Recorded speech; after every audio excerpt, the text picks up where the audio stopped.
All right, guys, the first few minutes today, what we're going to talk about are what are called the modes of inheritance, or the inheritance patterns, they're sometimes called. And what these things are, the different ways that you inherit certain traits. First two we've already talked about. We talked about autosomal recessive traits. We talked about autosomal dominant traits. And I think we even might have talked about X-linked recessive a little bit. But what we're going to focus on today is learning how to interpret these pedigree charts. Let's start, though, reminding ourselves what it means if the trait is autosomal recessive. If it's autosomal, what does that mean? What's an autosome?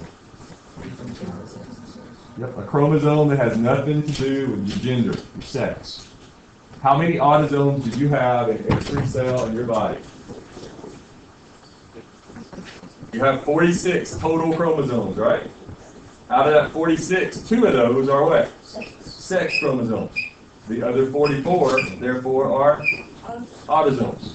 So for a trait to be autosomal recessive, the genes that control it are linked. And that's an important word today, linked. The genes that control it are linked to one of those autosomes. They're found on one of those autosomes. Let's go back to our little toy that we've used off and on all semester. This toy, we've been using it to represent a polypeptide chain, right? But today we're going to use it to represent something else. Let's say this is a chromatid, one chromosome before it's been copied. If this was a chromosome, what would each one of these little blocks now represent? Genes, right? Chromosomes are chains of genes. I want you to use that analogy. A chromosome is a chain of genes. But what's a chain made out of? What are the individual units of a chain? Links. I want you to remember that, okay? If we talk about a gene being linked to a chromosome, that just means it's one piece of the chromosome. It's found on that chromosome. Linked. All we mean when we say link. It's a link in the chromosome. It's a link in the chain that is the chromosome. Genes make up chromosomes. If a gene is linked to a chromosome, that's where it's at. That's where it's located. What's a fancy word we used in genetics for location? Locus or loci, right? Locus or loci. So don't let the terminology confuse you. We're talking about something simple. Genes are linked on a chromosome. They are found on it. That's all we're saying. All right, if a trait's autosomal recessive, and you've got it, where did you get it? If it's recessive, you had to get it from both your parents, right? Because the only way that you show a recessive phenotype is to have 2 copies, right? Be homozygous and recessive. So you inherit these from both parents. Does that mean that both your parents have the trait that you have? Let's say that Tyler there has familial hypercholesterolemia. That's a mouthful. Does that mean that his parents have that? No. His parents probably are what? Carriers for it. They could have it, but they at least have to be carriers. It runs in the family. It runs in the family. So autosomal recessives, are men and women going to be affected differently here? It's autosomal, which means it has nothing to do with what? Gender. Men and women are affected the same. These are some examples of genetic disorders in people that are autosomal recessive. Cystic fibrosis. That's a problem with what in your body?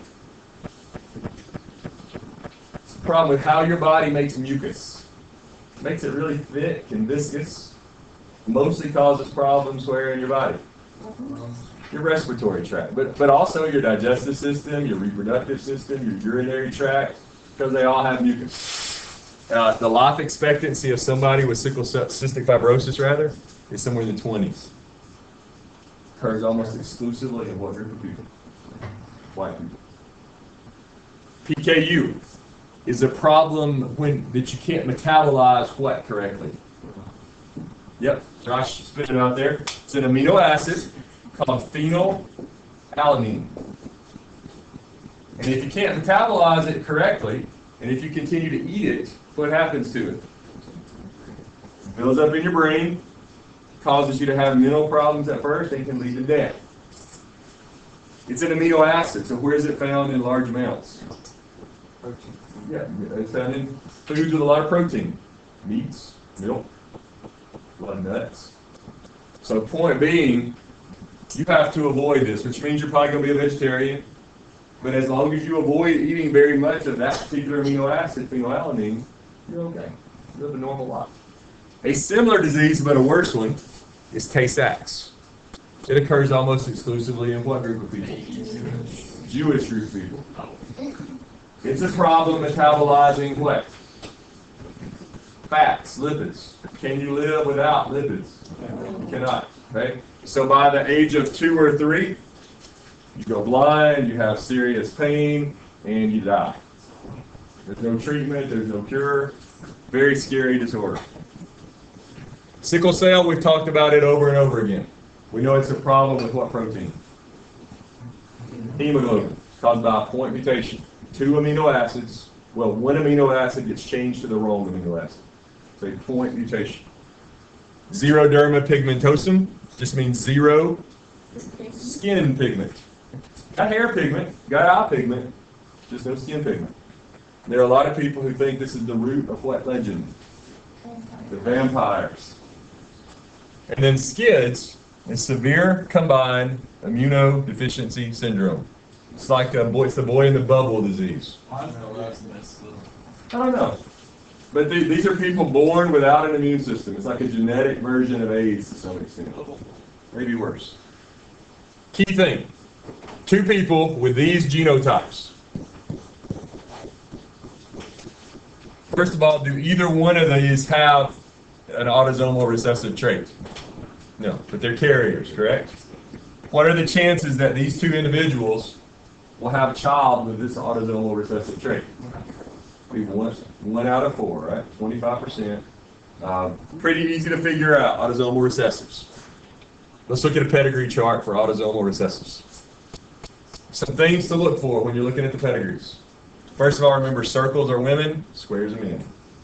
Colored in, so shape means they're affected. They have the phenotype that you're talking about. A dot in the middle, or half shaded means what? Carriers. Realize they may not always darken carriers. They may not always indicate them. Like here, no dot, not half shaded.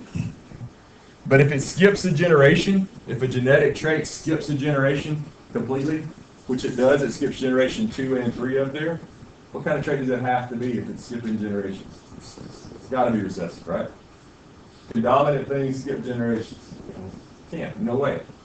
So, some things to look for autosomal recessive pedigrees. Most affected children have normal parents because their parents are what? Carriers. Heterozygotes have a normal phenotype. They're carriers. 2 affected parents will always have affected children. Hopefully it would never happen. But if these 2 people got together and had babies, and that would be gross, right? Because they're brothers and sisters. But if they did, what can we say about every child they would ever have? They would have that trait. Close relatives who reproduce are more likely to have affected children. For that reason, right? We all have our own little mutations. Our cousins and our brothers and sisters probably have some of those same mutations. If you have babies with them, your children very likely might get 2 copies. That's bad. That's why incest is illegal. At least in most parts of Alabama, right? Maybe not in South Alabama. Key thing about autosomal recessives, males and females are affected equally. Because it's what kind of trait? Autosomal. It has nothing to do with gender. And it's important to know. You've got these same basic ideas in one of the boxes on your handout. Characteristics of autosomal recessives. Autosomal dominance, similar kind of setup. Autosomal, again, means what's not a factor. Gender is not a factor. But these are dominant. So if you have one of these traits, who did you inherit it from? Either parent, right? Because it only takes one allele to cause you to get it, correct? It only takes one. So you get it from mom, you can get it from dad, or you can get it from both. Okay? But it's usually either or. For example, if two people had these genotypes, what are the chances that these two people would create a child with an autosomal dominant trait?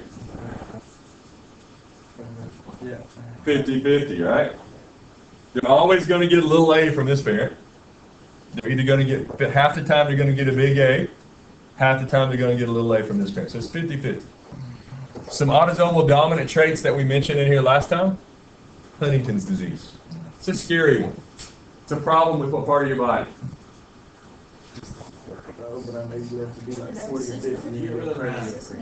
Nervous system. Okay? You live a completely normal life until you get in your 40s. You start developing shakes, maybe some seizures, some extreme mood changes, aggressive mood changes. And you get to the point whereby before 50, usually your nervous system just shuts down and you die. No treatment, no cure. Scary thing.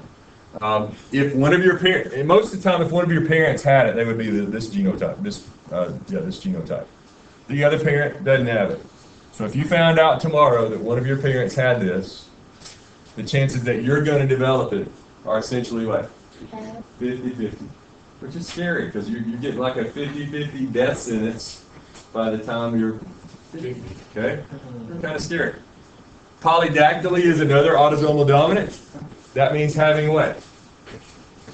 Extra digits, extra fingers, extra toes. That's a dominant trait. Does dominant necessarily mean common? No. The original people apparently had alleles for what? 5 fingers and 5 toes. The only way 6 is going to become more common than 5 is if what? It gives you an advantage. It gives individuals with it the ability to make more what?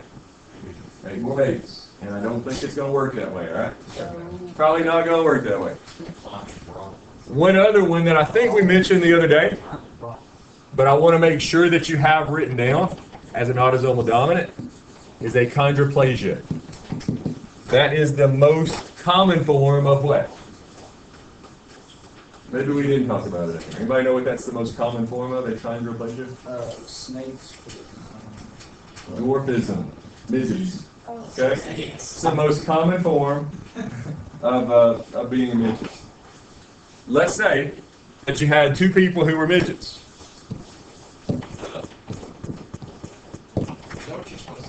It's probably not politically correct, but that's what I'm going to call it. So not so politically correct. Dwarfs or midgets or... A dwarf, maybe little person, I don't know. Okay? No, let's don't go there. Let's say we had two little people, like so.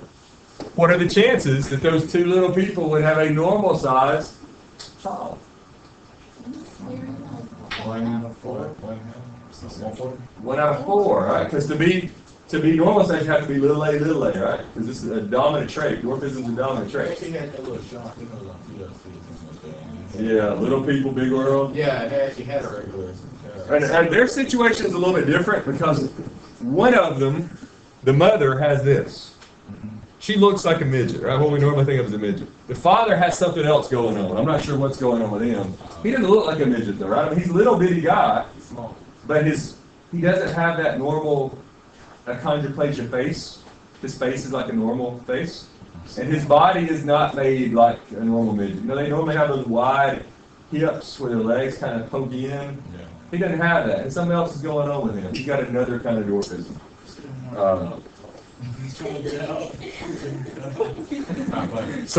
Some characteristics of autosomal dominant pedigrees. Affected children usually have an affected parent. You could almost always say there, affected children have an affected parent.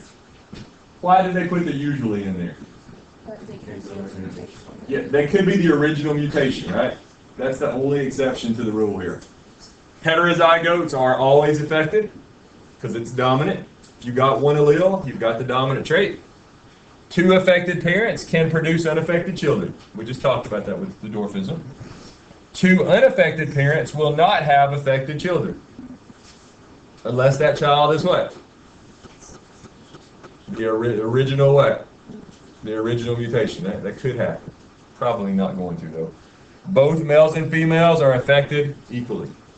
Autosomal, males and females affected the same way. All right, let's get into the X-linked ones, which are a little bit more interesting. X-linked traits. Now remember, we said linked means what? It's found on that chromosome, right? So the genes that cause X-linked traits are found, guess where? On the X chromosome. They're found on the X chromosome. We all have an X chromosome, right? Yeah. Can't live without it. You ladies have two. Us guys have one. That's a problem for us guys sometimes. Because you ladies have diploid protection on your X chromosome. You got two, right? If you get a messed up one, if it's a recessive mess up, you're still okay, right?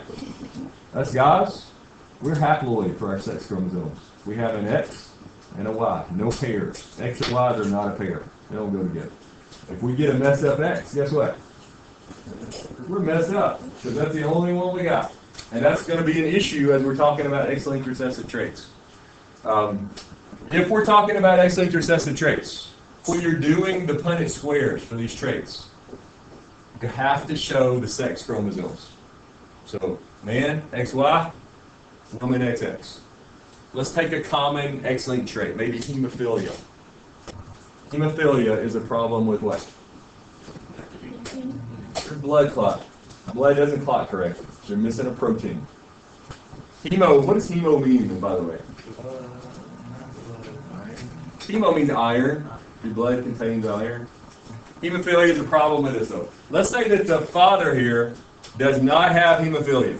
Remember, it's a recessive trait. Hey, let's talk about the mother first, though. Let's say the mother is a carrier for hemophilia. I'm going to use A's because it's easy to tell big A from little A. She's a carrier. So one of her X chromosomes has a normal dominant allele on it. The other one has a recessive allele linked to it. Does she have hemophilia? No, No, because it's recessive, right? She's okay. She's got a gene for it. She's got an allele for it. Let's say the dad here is normal. We're going to put anything on that Y? The Y has nothing to do with it, right? Because it's what kind of trait? X-linked. Y has nothing to do with it. We draw a Punnett square for these two folks. The guy can make X-carrying sperm or Y-carrying sperm, 50-50. The woman can make good X eggs or bad X eggs, 50-50. That person would be no. a daughter and completely normal, right? This person would also be a daughter, completely normal, but what? But a carrier. This child would be a completely normal guy, right? And then this child would be a guy with hemophilia. It's way easier for guys to get X-linked traits because we only have to inherit what?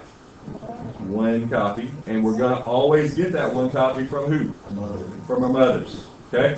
For you ladies to get an X-linked recessive trait, you have to get it how? You have to get it from both. And these traits, these diseases at least, are rare. So is it likely that you're going to show up with an X-linked recessive trait if you're female? Very unlikely. Think about the people you know of who are colorblind. I'm going to bet they're all guys. Anybody know of a woman who's colorblind? I don't. Okay? Cases of hemophilia back in history. Pretty much everybody that was hemophiliac was a guy. There's a few exceptions, but mostly guys. Muscular dystrophy. I have a friend who has muscular dystrophy. He's in his 30s now. His dystrophy, muscular dystrophy means your muscles start to waste away. It starts out usually in your legs. And a lot of times it starts out with your muscles actually tightening up and bending your bones the wrong way and stuff like that. His ankles are so bent that when he tries to stand up, he stands up on the ball of his ankle. That's like facing the ground.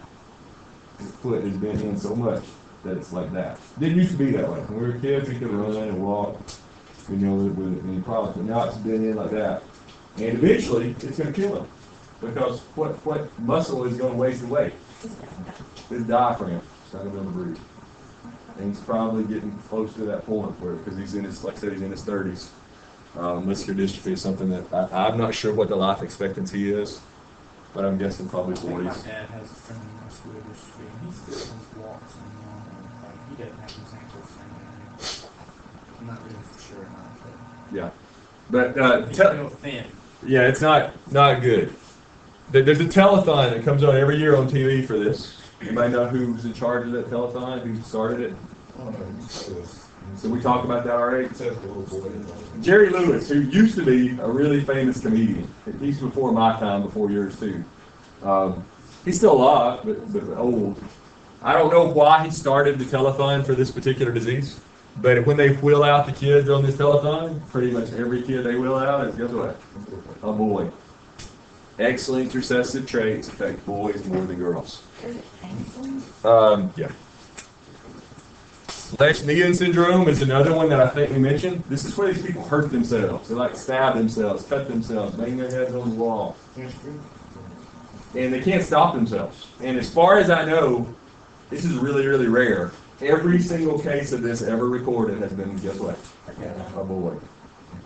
If you go to YouTube and you search on YouTube, you can find an Oprah Winfrey episode on YouTube about this disease, this scary stuff. Scary stuff. Make sure, though, you know that if it's X-linked recessive and you're drawing a Punnett square for it, you have to draw X and Y chromosomes. And also make sure you know that if it's X-linked recessive, who's going to get it more often than not? Boys. Yes. It's affecting something in the brain, and I don't know exactly what. And I don't know that even scientists know exactly what. They're like programmed to damage themselves, which is scary stuff. Yeah. Do they like talk, or are they just kind of? They're mentally challenged folks. Yeah. I'm not sure about talking, but they do have lots of mental problems. Let's talk X-linked dominant, because I'm not sure we ever got to X-linked dominant. If a trait is X-linked dominant, who's more likely to get it? You ladies are. Because you only have to inherit one allele, right? It's dominant. And you ladies can inherit it from guess who? Mom or dad, right? Us guys, we only have one chance of getting it, and that's from who? From mom. So X-linked dominants are going to affect women more often than guys. It only takes one allele to cause it. As far as human genetic disorders go, I can't think of many. But a cool one, and I'm going to show you a video on this one on Wednesday, hypertrichosis. What's tricho mean? No, it means hair. Hyper means more than normal. This is the Wolfman disease. Okay? Now, even though women are more likely to get this trait than men, it affects men way worse than it does women. Because what makes your body hair grow? Testosterone. Guys with hypertrichosis tend to look like wolfmen. Their whole body is covered with hair, except for the palms of their hands and the soles of their feet. Women who are affected tend to have big patches of fur. But it's not solid, but they tend to have like just hairy spots all over their body. Not necessarily even bearded, just like a big spot. If I have a big spot here, maybe a big spot up here, in places. Okay, in places. But let's look at how a Punnett square would work for this. And this is kind of ironic that it works this way. Let's say you had a guy who had the Wolfman syndrome, and we'll just stay with A's. So that big A there tells us he's got it, right? His Y doesn't have anything to do with it. It's an X-linked trait. Let's say that he finds a woman who likes hairy guys. You know, so he has children. Now this is kind of strange. All of her eggs are going to be normal eggs, right? There's no sense in showing them both. She's going to make X, little a. That's it. He makes sperm with either X, big A, or Y. Notice that his sons, every son that he's ever going to have, as long as he has it with a normal woman, is going to be normal, right? Little a. His sons cannot get Wolfman disease from him. But every daughter he ever has will get it. There is no carrier. It's dominant, right? Yeah. It's dominant. So every daughter that a Wolfman has will be a woman. Okay. Are they born with all that hair, or does it? It would get worse at puberty, but they would be hairy as a child. But it gets worse at puberty, especially in guys, because that's when the testosterone surge happens, right?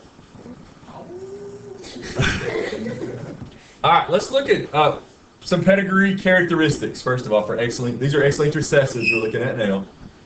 More men are affected than women. An affected son can have parents who are normal, because his mom is probably what? A carrier. For a female to have the characteristic, her father must have it, and her mother must be a carrier. She's got to inherit it from both parents. The characteristic often skips a generation because it is recessive. Recessives can skip, dominants cannot. If a woman has the characteristic, all of her sons will have it.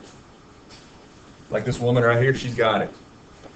Her sons are going to get one of those two X's from her, which means they're going to have the trait.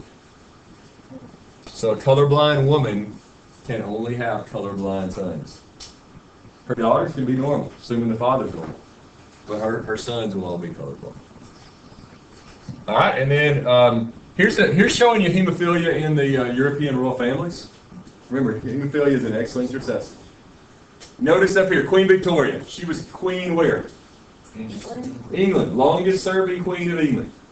Queen Victoria did not have hemophilia. Even though they've got it shaded here, notice they told you that's carriers in this pedigree.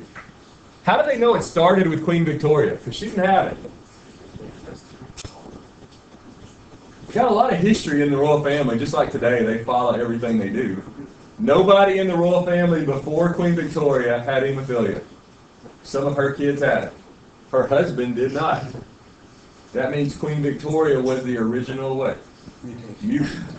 Queen Victoria was a mutant. Not an X-Men kind of mutant. Just a hemophilia kind of mutant. Okay? Now she had 9 children. She and Albert had 9 children, but it's only showing up here 4 of their children. Because the other ones, guess what? They didn't inherit it. Okay, it's only showing the ones that did inherit it. Victoria, she married off to family in Germany, royal family in Germany. So that killed off at least one son who might have been a ruler of Germany. So it went from England to Germany. Well, here, Louis IV. Where would Louis IV have been? France. So this daughter got married off to the French royal families, killed off some people who might have been rulers of France. Notice that some weird stuff is going on right here. These are first cousins, correct? That's not a good thing. Okay? Over here, let's go down here for a second.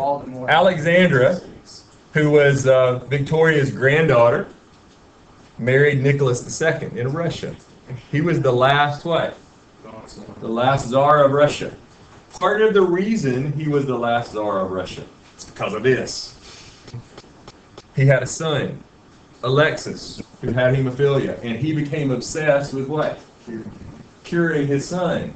So obsessed that he let who but pretty much take control of his government and his thoughts. A guy named Rasputin, which you probably heard of in history class.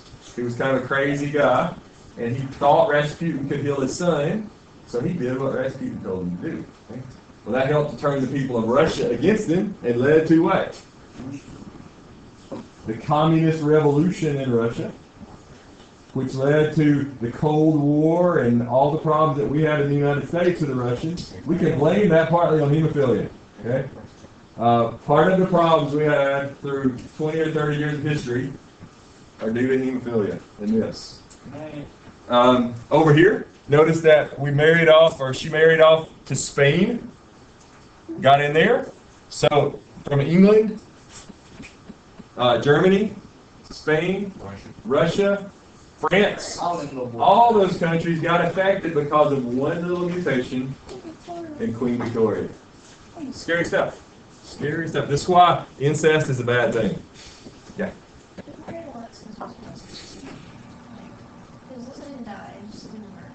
Yeah. Well, that's when the communists killed all of Nicholas II's children. Shot them. Who claimed to have been a child of Nicholas II for many years after this? Anastasia, right? That whole animated movie about Anastasia, that's fake. Because they now know today that Anastasia died with Alexis. The communists killed her. But there was a woman who showed up claiming to be her. Faked a lot of people for a lot of years. She claimed this for like 30 years. Had a lot of people believe it so much that they made a movie about her. She's lying. They did DNA tests on her after she died. She wasn't related to these people at all. She became kind of famous. I don't know if she got money or probably. I guess her family probably gave them permission, would be my guess. All right, let's look at the pedigree charts. Well, is there any widely? There are. I want to talk about these 4 first, and then I'll get to Wiley. There's several other kinds of things we need to talk about. All right. First thing I want you to do, you're going to be looking at these pedigree charts. I want you to be able to look at a pedigree chart and tell me, is it representing an autosomal recessive, an autosomal dominant, an X-linked recessive, or an X-linked dominant? Let me give you some clues to help you figure these out. First of all, if there are any carriers, or if the trait skips a generation, what does that automatically tell you? It's recessive. Doesn't tell you if it's autosomal or X-linked, but it tells you it's recessive. If men are getting it way more often than women, what is that telling you? It's X-linked and recessive, right? If women are getting it more often than guys, that's telling you it's probably X-linked. Okay? So if the first things I want you to do when you look at a pedigree, are men and women affected equal? Look at that first. If they're not, it's probably X-linked, right? If there are carriers, or if it skips a generation, it's probably recessive. From those 2 things, you ought to be able to figure out the pedigree. One thing I want to caution you on, will they always mark carriers in your pedigree? Sometimes they don't mark them. Sometimes you just have to imply or figure out which ones the carriers are. They may not always be marked. So look for either carriers or skipping a generation. Either way. If it does either one of those things, it's recessive. If men and women are affected differently, it's probably X-linked. If men and women seem to be affected about the same, it's probably autosomal. One other thing that's important. If a guy can pass a trait to his son, what kind of trait does it have to be? If a guy can pass it to his son, it has to be autosomal, because guys don't give what to their sons? They don't give X's. So if a guy passes it to his son, that should tell you it's autosomal. If a guy cannot pass it to his son, but he can his daughters, probably X-linked. Here's what I want you to do. I want you to get a partner, just one partner, and I want you to take pedigrees A, B, C, and D, and right underneath them which mode of inheritance it is. Okay? A, B, C, D. Do those now.